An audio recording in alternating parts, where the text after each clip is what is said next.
Certamente a questão da nossa infraestrutura é uma das premências e de umas situações mais dramáticas.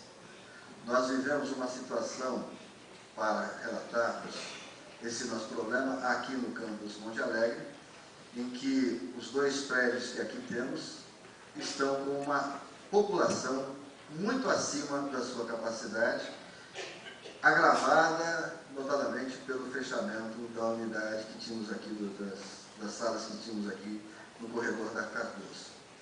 Então, certamente, o equacionamento da nossa situação de espaço físico deste campus passa necessariamente pelo início imediato ou o mais breve possível das obras do corredor da Cardoso. Sabemos que o projeto físico arquitetônico já existe, foi feito inclusive em gestão anterior, anteriores, e que precisa ser enfrentado. O problema que a gente tem é a falta de recursos, ou seja, nós sequer conseguimos demolir para dar início às obras porque não temos recursos para fazê-lo.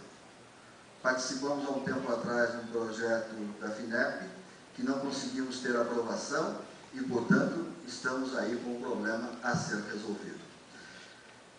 A solução imediata deste campus passa, então, portanto, da necessidade que temos de fazer a construção do corredor da Cardoso, das obras que estão aí paradas, termos perspectivas para essa questão, e um novo plano diretor, em que faça uma readequação dos espaços desta unidade, e que possa distribuir e ter uma ocupação mais adequada.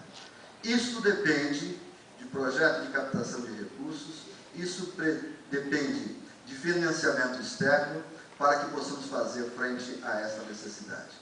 Nos demais campos, como Santana, nós temos um problema ali na convivência com o colégio, que temos que ter ali uma autonomia, temos que buscar um equacionamento. No campus de Sorocaba, passa a questão da limitação do hospital de atendimento, então na busca da construção de uma nova unidade. Enfim, são muitas demandas que nós temos que atender e que temos que fazer esse enfrentamento. E a busca de recursos, a melhoria, a busca de financiamento externo é uma premissa que nós temos que levar em consideração para fazer o equacionamento dessas situações.